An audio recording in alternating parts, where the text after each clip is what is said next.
ಪಾಕ್ನಿಂದ ಮತ್ತೆ ಕದನ ವಿರಾಮ ಉಲ್ಲಂಘನೆ ಆಗ್ತಾ ಇದೆ. ಸತತ 8ನೇ ದಿನವೂ ಕೂಡ ಅಪ್ರಚೋದಿತ ದಾಳಿ ನಡೆಸಲಾಗ್ತಾ ಇದೆ, ಗುಂಡಿನ ದಾಳಿ ನಡೆಸಲಾಗ್ತಾ ಇದೆ. 8 ದಿನಗಳಲ್ಲಿ ಪಾಕಿಸ್ತಾನ 22 ಬಾರಿ ಕದನ ವಿರಾಮ ಉಲ್ಲಂಘನೆ ಮಾಡಿದೆ. 5 ವಲಯಗಳಲ್ಲಿ ಅಪ್ರಚೋದಿತ ಗುಂಡಿನ ದಾಳಿ ನಡೀತಾನೆ ಇದೆ. ಕುಪ್ವಾರ, ಬಾರಾಮುಲ್ಲಾ, ಪೂಂಚ್, ನೌಶೇರಾ, ಅಖ್ನೂರ್ ವಲಯದಲ್ಲಿ ಅಪ್ರಚೋದಿತ ದಾಳಿ ನಡೀತಾನೆ ಇದೆ. ಇದಕ್ಕೆ ಭಾರತದ ಸೇನೆ ದಿಟ್ಟ ಉತ್ತರವನ್ನ ಕೊಟ್ಟಿದೆ. ಇನ್ನಷ್ಟು ಅಪ್ಡೇಟ್ ಪಡ್ಕೊಳ್ಳೋಣ. ಕಾಶ್ಮೀರದಿಂದ ನಮ್ಮ ಪ್ರತಿನಿಧಿ ಅಭಿಷೇಕ್ ಲೈವ್ ಕನೆಕ್ಟ್ ಆಗಿದ್ದಾರೆ. Abhishek, continued seize fire violation ಇವತ್ತು 8ನೇ ದಿನ, ಇವತ್ತುವರೆಗೂ ಕೂಡ ಪ್ರತಿನಿತ್ಯ ಸೀಸ್ ಫೈರ್ ವೈಲೇಷನ್ ಆಗ್ತಾನೆ ಇದೆ. ಸೊ ಇದರ ಇಂಪ್ಯಾಕ್ಟ್ಸ್ ಏನಿರುತ್ತೆ, ಇದರ ಪರಿಣಾಮಗಳೇನಿರುತ್ತೆ, ಅಂತಾರಾಷ್ಟ್ರೀಯ ಸಮುದಾಯದ ಮುಂದೆ ಭಾರತ ಇದನ್ನು ಇಡತ್ತಾ, ಏನೆಲ್ಲ ಅಪ್ಡೇಟ್ ಇದೆ?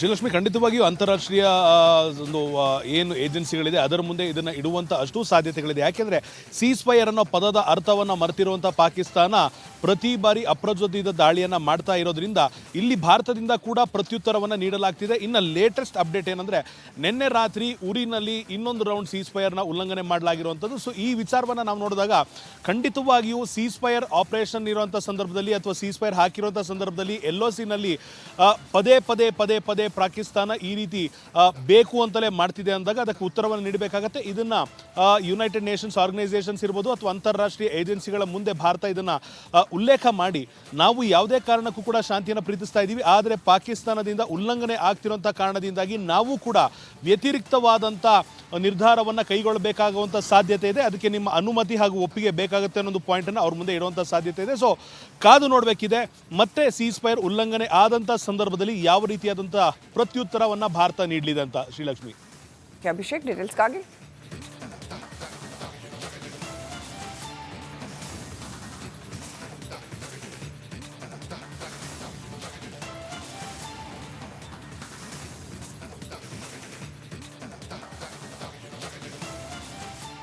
ಪಾಕ್ನಿಂದ ಮತ್ತೆ ಕದನ ವಿರಾಮ ಉಲ್ಲಂಘನೆ ಆಗ್ತಾ ಇದೆ.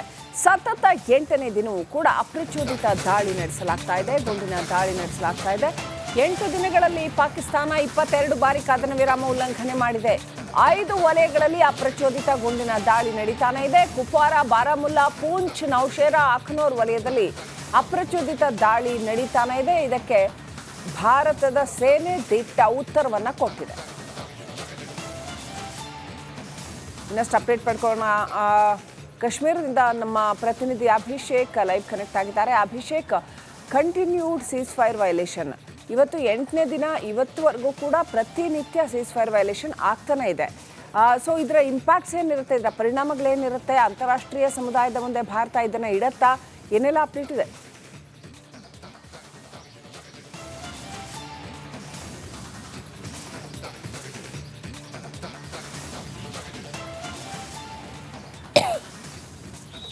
ಶ್ರೀಲಕ್ಷ್ಮಿ, ಖಂಡಿತವಾಗಿಯೂ ಅಂತಾರಾಷ್ಟ್ರೀಯ ಒಂದು ಏನು ಏಜೆನ್ಸಿಗಳಿದೆ ಅದರ ಮುಂದೆ ಇದನ್ನು ಇಡುವಂಥ ಅಷ್ಟೂ ಸಾಧ್ಯತೆಗಳಿದೆ. ಯಾಕೆಂದರೆ ಸೀಸ್ ಫೈರ್ ಅನ್ನೋ ಪದದ ಅರ್ಥವನ್ನು ಮರೆತಿರುವಂಥ ಪಾಕಿಸ್ತಾನ ಪ್ರತಿ ಬಾರಿ ಅಪ್ರಚೋದಿತ ದಾಳಿಯನ್ನು ಮಾಡ್ತಾ ಇರೋದ್ರಿಂದ ಇಲ್ಲಿ ಭಾರತದಿಂದ ಕೂಡ ಪ್ರತ್ಯುತ್ತರವನ್ನು ನೀಡಲಾಗ್ತಿದೆ. ಇನ್ನು ಲೇಟೆಸ್ಟ್ ಅಪ್ಡೇಟ್ ಏನಂದರೆ, ನಿನ್ನೆ ರಾತ್ರಿ ಉರಿನಲ್ಲಿ ಇನ್ನೊಂದು ರೌಂಡ್ ಸೀಸ್ ಫೈರ್ನ ಉಲ್ಲಂಘನೆ ಮಾಡಲಾಗಿರುವಂಥದ್ದು. ಸೊ ಈ ವಿಚಾರವನ್ನು ನಾವು ನೋಡಿದಾಗ ಖಂಡಿತವಾಗಿಯೂ ಸೀಸ್ ಫೈರ್ ಆಪರೇಷನ್ ಇರುವಂಥ ಸಂದರ್ಭದಲ್ಲಿ ಅಥವಾ ಸೀಸ್ ಫೈರ್ ಹಾಕಿರುವಂಥ ಸಂದರ್ಭದಲ್ಲಿ LOCನಲ್ಲಿ ಪದೇ ಪದೇ ಪದೇ ಪದೇ ಪಾಕಿಸ್ತಾನ ಈ ರೀತಿ ಬೇಕು ಅಂತಲೇ ಮಾಡ್ತಿದೆ ಅಂದಾಗ ಅದಕ್ಕೆ ಉತ್ತರವನ್ನು ನೀಡಬೇಕಾಗತ್ತೆ. ಇದನ್ನು ಯುನೈಟೆಡ್ ನೇಷನ್ಸ್ ಆರ್ಗನೈಸೇಷನ್ಸ್ ಇರ್ಬೋದು ಅಥವಾ ಅಂತಾರಾಷ್ಟ್ರೀಯ ಏಜೆನ್ಸಿಗಳ ಮುಂದೆ ಭಾರತ ಇದನ್ನು ಉಲ್ಲೇಖ ಮಾಡಿ, ನಾವು ಯಾವುದೇ ಕಾರಣಕ್ಕೂ ಕೂಡ ಶಾಂತಿಯನ್ನು ಪ್ರೀತಿಸ್ತಾ ಇದ್ದೀವಿ, ಆದರೆ ಪಾಕಿಸ್ತಾನದಿಂದ ಉಲ್ಲಂಘನೆ ಆಗ್ತಿರುವಂಥ ಕಾರಣದಿಂದಾಗಿ ನಾವು ಕೂಡ ವ್ಯತಿರಿಕ್ತವಾದಂಥ ನಿರ್ಧಾರವನ್ನು ಕೈಗೊಳ್ಳಬೇಕಾಗುವಂಥ ಸಾಧ್ಯತೆ ಇದೆ, ಅದಕ್ಕೆ ನಿಮ್ಮ ಅನುಮತಿ ಹಾಗೂ ಒಪ್ಪಿಗೆ ಬೇಕಾಗುತ್ತೆ ಅನ್ನೋದು ಪಾಯಿಂಟನ್ನು ಅವ್ರ ಮುಂದೆ ಇಡುವಂಥ ಸಾಧ್ಯತೆ ಇದೆ. ಸೊ ಕಾದು ನೋಡಬೇಕಿದೆ, ಮತ್ತೆ ಸೀಸ್ ಫೈರ್ ಉಲ್ಲಂಘನೆ ಆದಂಥ ಸಂದರ್ಭದಲ್ಲಿ ಯಾವ ರೀತಿಯಾದಂಥ ಪ್ರತ್ಯುತ್ತರವನ್ನು ಭಾರತ ನೀಡಲಿದೆ ಅಂತ. ಶ್ರೀಲಕ್ಷ್ಮಿ. ಅಭಿಷೇಕ್, ಡೀಟೇಲ್ಸ್ಗಾಗಿ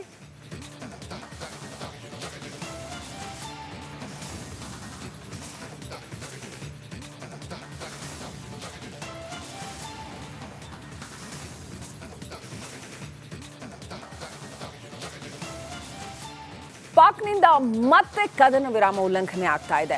ಸತತ 8ನೇ ದಿನವೂ ಕೂಡ ಅಪ್ರಚೋದಿತ ದಾಳಿ ನಡೆಸಲಾಗ್ತಾ ಇದೆ, ಗುಂಡಿನ ದಾಳಿ ನಡೆಸಲಾಗ್ತಾ ಇದೆ. 8 ದಿನಗಳಲ್ಲಿ ಪಾಕಿಸ್ತಾನ 22 ಬಾರಿ ಕದನ ವಿರಾಮ ಉಲ್ಲಂಘನೆ ಮಾಡಿದೆ.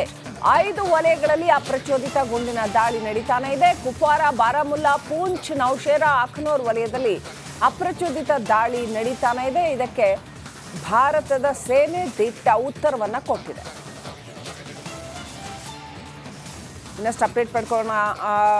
ಕಾಶ್ಮೀರದಿಂದ ನಮ್ಮ ಪ್ರತಿನಿಧಿ ಅಭಿಷೇಕ್ ಲೈವ್ ಕನೆಕ್ಟ್ ಆಗಿದ್ದಾರೆ. Abhishek, continued seize fire violation ಇವತ್ತು 8ನೇ ದಿನ. ಇವತ್ತುವರೆಗೂ ಕೂಡ ಪ್ರತಿನಿತ್ಯ ಸೀಸ್ ಫೈರ್ ವೈಲೇಷನ್ ಆಗ್ತಾನೆ ಇದೆ. ಸೊ ಇದರ ಇಂಪ್ಯಾಕ್ಟ್ಸ್ ಏನಿರುತ್ತೆ, ಇದರ ಪರಿಣಾಮಗಳೇನಿರುತ್ತೆ, ಅಂತಾರಾಷ್ಟ್ರೀಯ ಸಮುದಾಯದ ಮುಂದೆ ಭಾರತ ಇದನ್ನು ಇಡತ್ತಾ, ಏನೆಲ್ಲ ಅಪ್ಡೇಟ್ ಇದೆ?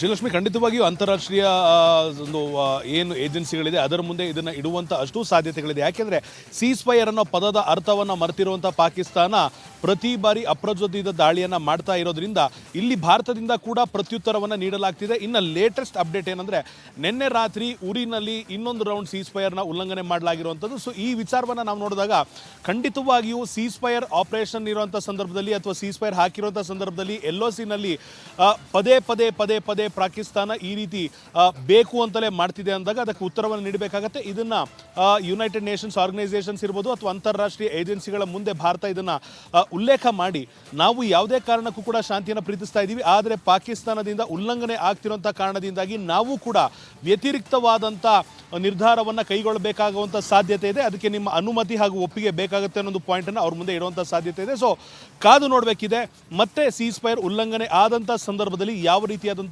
ಪ್ರತ್ಯುತ್ತರವನ್ನು ಭಾರತ ನೀಡಲಿದೆ ಅಂತ. ಶ್ರೀಲಕ್ಷ್ಮಿ. ಅಭಿಷೇಕ್, ಡೀಟೇಲ್ಸ್ಗಾಗಿ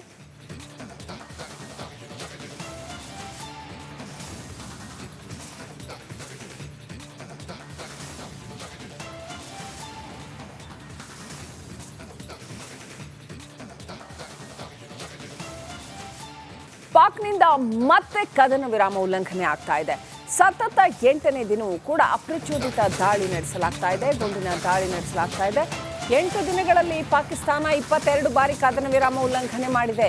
5 ವಲಯಗಳಲ್ಲಿ ಅಪ್ರಚೋದಿತ ಗುಂಡಿನ ದಾಳಿ ನಡೀತಾನೆ ಇದೆ. ಕುಪ್ವಾರ, ಬಾರಾಮುಲ್ಲಾ, ಪೂಂಚ್, ನೌಶೇರಾ, ಅಖ್ನೂರ್ ವಲಯದಲ್ಲಿ ಅಪ್ರಚೋದಿತ ದಾಳಿ ನಡೀತಾನೆ ಇದೆ. ಇದಕ್ಕೆ ಭಾರತದ ಸೇನೆ ದಿಟ್ಟ ಉತ್ತರವನ್ನ ಕೊಟ್ಟಿದೆ. ಇನ್ನಷ್ಟು ಅಪ್ಡೇಟ್ ಪಡ್ಕೊಳ್ಳೋಣ. ಕಾಶ್ಮೀರದಿಂದ ನಮ್ಮ ಪ್ರತಿನಿಧಿ ಅಭಿಷೇಕ್ ಲೈವ್ ಕನೆಕ್ಟ್ ಆಗಿದ್ದಾರೆ. Abhishek, continued seize fire violation ಇವತ್ತು 8ನೇ ದಿನ. ಇವತ್ತುವರೆಗೂ ಕೂಡ ಪ್ರತಿನಿತ್ಯ ಸೀಸ್ ಫೈರ್ ವೈಲೇಷನ್ ಆಗ್ತಾನೆ ಇದೆ. ಸೊ ಇದರ ಇಂಪ್ಯಾಕ್ಟ್ಸ್ ಏನಿರುತ್ತೆ, ಇದರ ಪರಿಣಾಮಗಳೇನಿರುತ್ತೆ, ಅಂತಾರಾಷ್ಟ್ರೀಯ ಸಮುದಾಯದ ಮುಂದೆ ಭಾರತ ಇದನ್ನು ಇಡತ್ತಾ, ಏನೆಲ್ಲ ಅಪ್ಡೇಟ್ ಇದೆ?